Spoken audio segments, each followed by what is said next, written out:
And he's joining us now, America's Sheriff David Clarke. Sheriff, great to have you.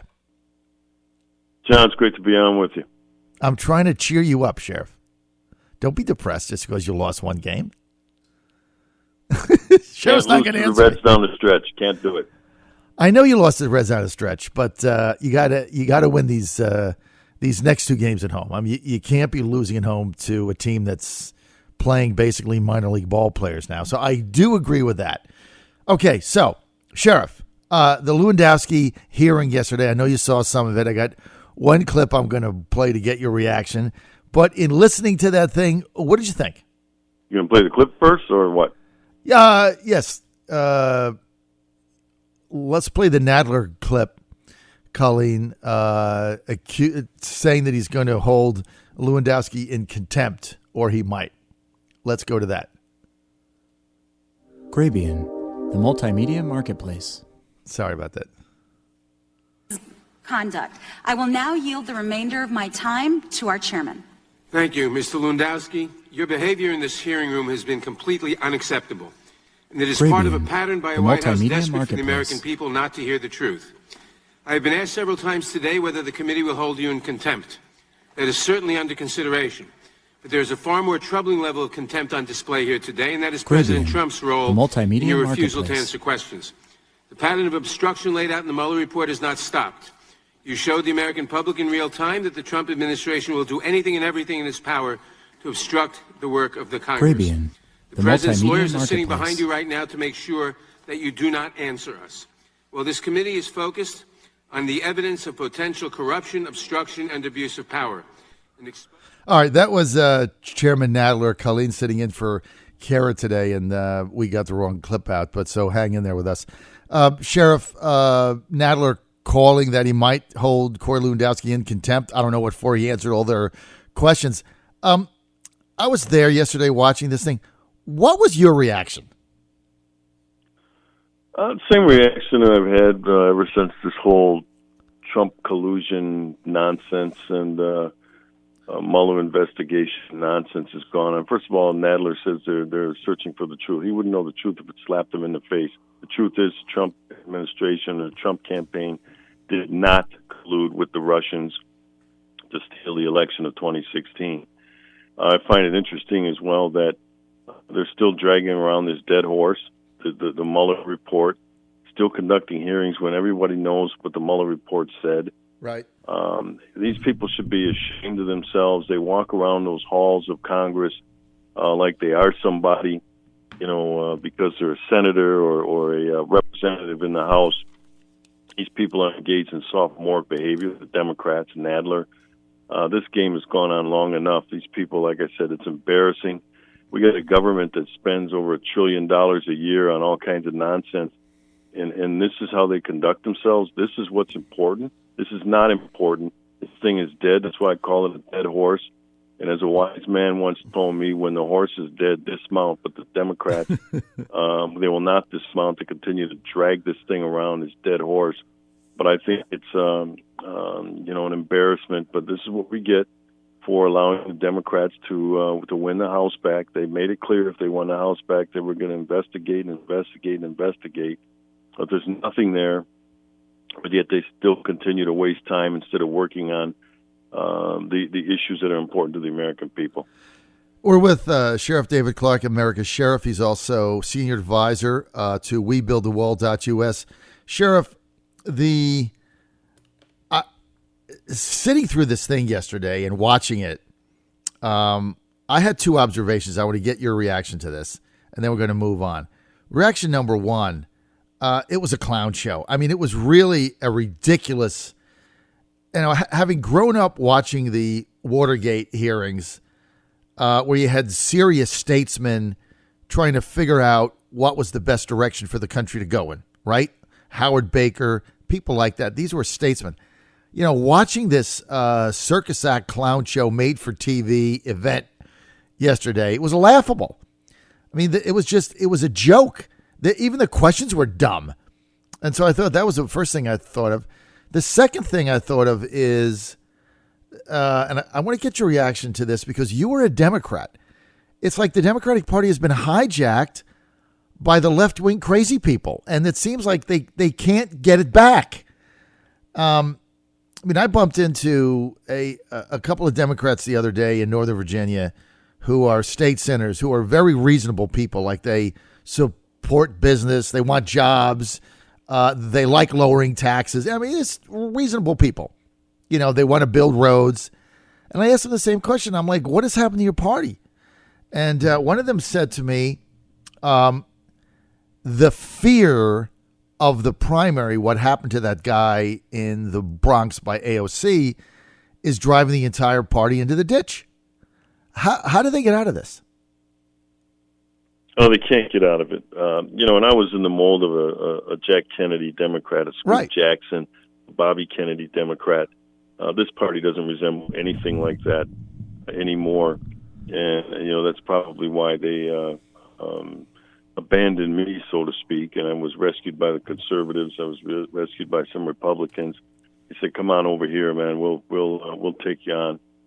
We appreciate what you're doing for the country. You're able to put politics aside and do what's best for the people of Milwaukee County."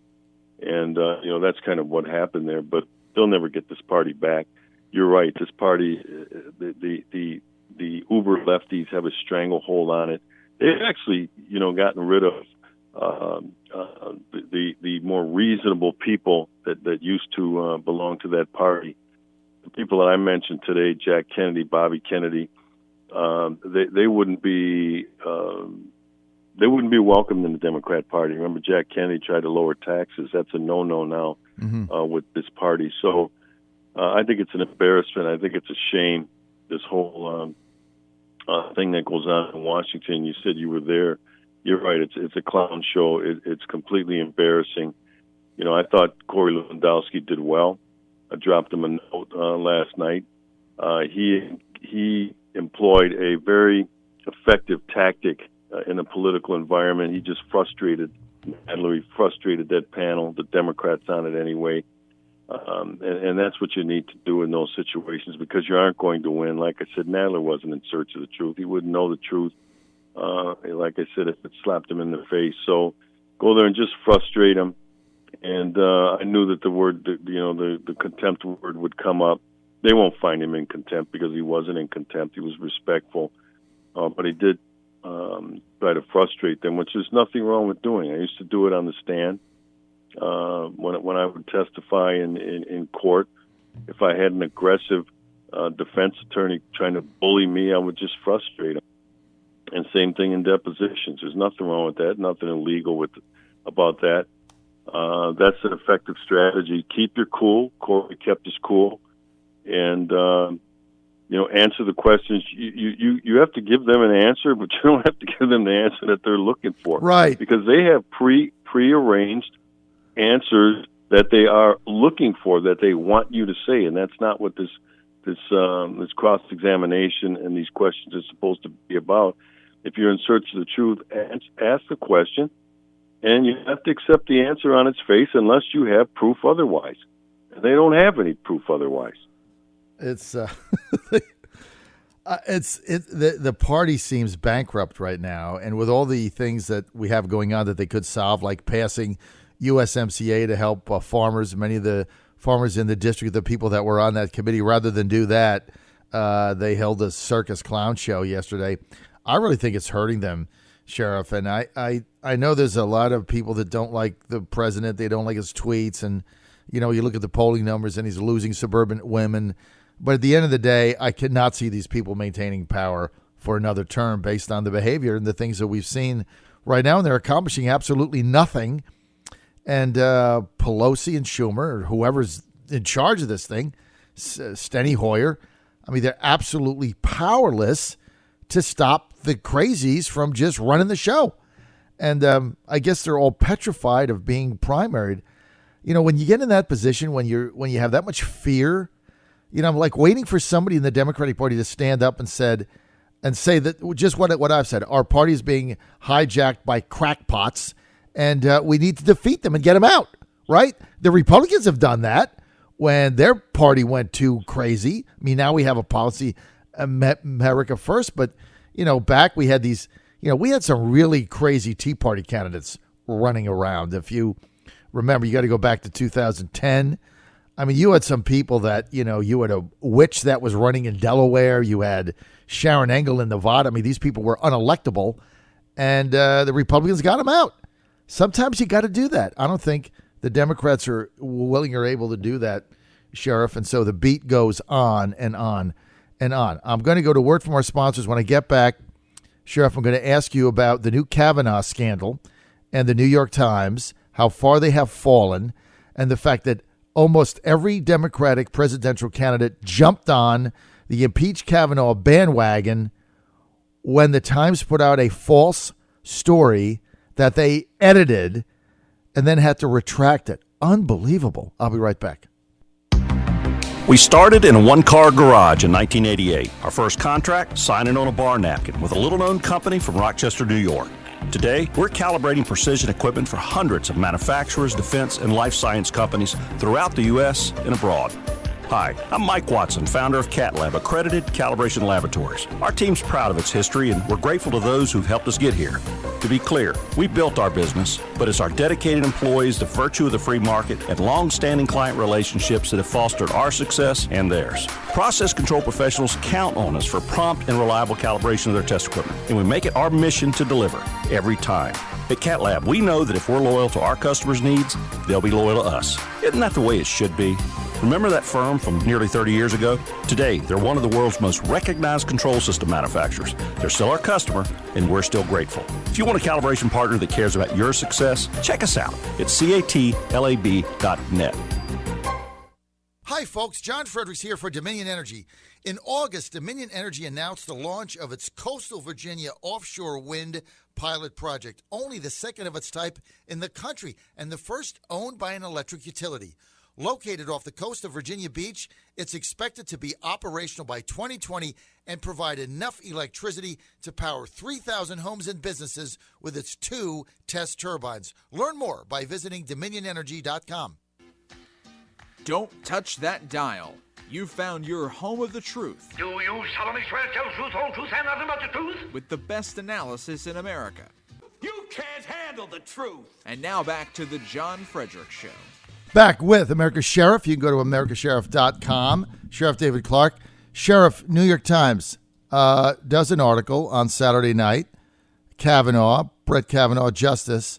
They quote an excerpt from a book by 2 of their reporters saying about what he did at a party.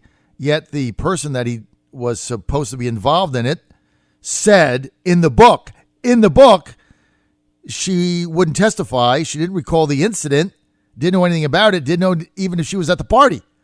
So nothing there. That's in the book, but it doesn't show up in the article. Nor do they say that Max Steyer, the guy that claimed the sexual misconduct at the party, is a Clinton lawyer. The New York Times omits that and runs with the article. Then all the Democratic presidential candidates jump on the impeach Kavanaugh bandwagon. Then the New York Times has to retract it. Then the authors, who are New York Times reporters, then said it was sloppy editing and blamed the editors.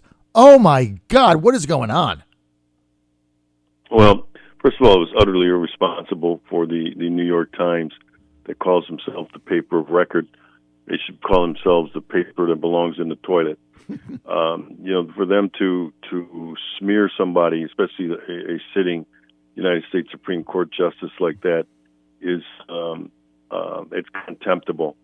How do you put that genie back in the bottle when they come out later and make a revision, and they come out later and say, oh, editing this, that. They literally smeared a man's reputation. Justice Kavanaugh is a good man. He's a wonderful husband, and he's a great father, and he deserves better than this. It proves to me that the left is not going to let this go. They're still afraid of that abortion issue on the Supreme Court, and they know that they're one more justice away probably from maybe not totally overturning Roe v. Wade. I don't think they'll totally overturn it, but they might give more rights back to the states, and that's what the left is afraid of. The New York Times has First Amendment protection, and we want that for the media, but the media has sold out their responsibility to the people, and they've become the lapdog of liberal politics, liberal ideology in the Democrat Party.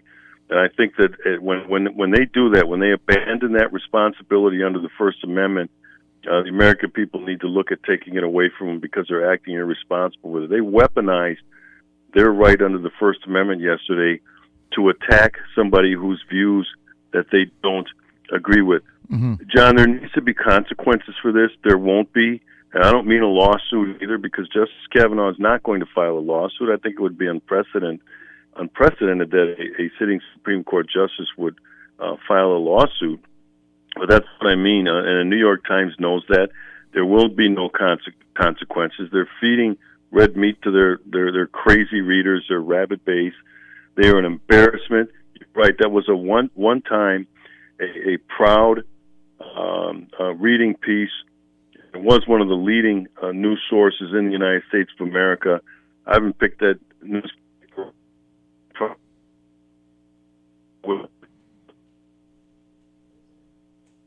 Sheriff, you're losing us, Sheriff. You there? I think his phone went dead. Sheriff, we cannot hear you, so I think your cell phone either went dead or you went out of range. But Sheriff Clarke basically blasting the New York Times. And he's right. I mean, there was a time when the New York Times was the paper of record. I mean, I grew up in the New York, New Jersey area. And, if you saw something that you weren't sure was accurate or not, I could remember my father saying to me, well, let's see if it's in the New York Times. Because even though they had a very liberal bent editorially, the New York Times, the gray lady, was still the paper of record. If you grew up in New York, that's what you went to for serious news. I mean, we got the tabloids every day. My father would come home with a New York Times, a Post, a Daily News. I read the Post and the Daily News. But, if they wanted to check something for accuracy, they say if it was in the Times, because they believed in the sanctity of their reporting, not their editorial page. And, of course, to follow the Giants or the Jets or the Mets, the Yankees, Knicks, Rangers, you opened up the Daily News or the Post back in the day. But, Sheriff, I know you're back now.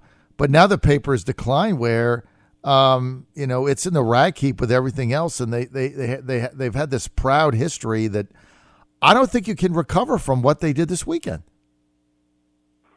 Oh, recover. Heck, like you said, they've been sliding for a long time. They're on a mission. They're on a mission to destroy this Trump administration. They're on a mission to destroy conservatives, the GOP. Like I said, they've become the lapdog of the Democrat Party. They're nothing more than bootlickers right now for the liberal ideology. But at the same time, there's a responsibility that goes with the right that they have. And they have abused that right. And I'll press it again. There needs to be consequences for what they did. And I don't mean a lawsuit. But there needs to be some kind of consequences for weaponizing themselves and destroying a person's character where they knew. That was not a mistake. That they, initially their excuse was that, there's an addendum here. We forgot to put it. They didn't forget to do anything. They did that on purpose. And, of course, they blame some lowly editor, but nothing will be done. Someone needs to ask the New York Times, well, if that's an editing problem, are you going to fire the editor? And they won't. I mean, these people hired Sarah Zhang on their editorial board, and she's a known she hates white people. She made it clear in several posts that she did. They knew that before they hired her, John. So you can tell that they have no integrity. They are morally bankrupt. They're ethically deficient, and they do not care. They have made it clear that they're no longer going to be this independent source, this almost fourth rail of government. They are in bed with the Democrat Party and their liberal ideology, and that's where they're going to stay, and that's where they're going to take their marching orders from. Sheriff David Clarke, we're out of time. Thank you for being with us today. Cubs at home. You've got John Lester pitching tonight. I would really say this is a must-win game, right? You can't be losing 2 straight at home to Cincinnati. They're all must-win now. You got 10 games remaining. You're 2 games out, but you got 5 remaining with the Cardinals, right? 5 games? 7. Yeah, 7 they're games. Not playing well enough to beat the Cardinals 5 out of 7. You never know what's going to happen. You win 5 of those 7 games, you win the division, right? But you got to win tonight. You guys get beat again at home by the Reds with your ace going. It doesn't bode well. So good luck tonight. Meantime, my Astros tied for the best record in baseball with the Yankees. And they're going to keep winning, and we're going to get all the home games, and we're going to get the home games in the World Series. And I still hope it's Cubs-Astros because you and I are going. That's our bet. That's our promise. So I'm still with you, Sheriff. I'm with you to the bitter end. You're going to take me to Wrigley. I've never been there. I've never been to Wrigley. I got your pictures, though, when you went a couple weeks ago with your wife. And so I'm like, wow, this is pretty neat. So I've never been there. It's one of the only ballparks I've not been to. I've been to Comiskey. I went there in 2005 when the Astros got beat there in the World Series. But you're going to take me to Wrigley. We're going to go to a World Series game, Cubs-Astros. Sheriff Clarke, thanks for being with us. We will see you next week. Thank you, sir.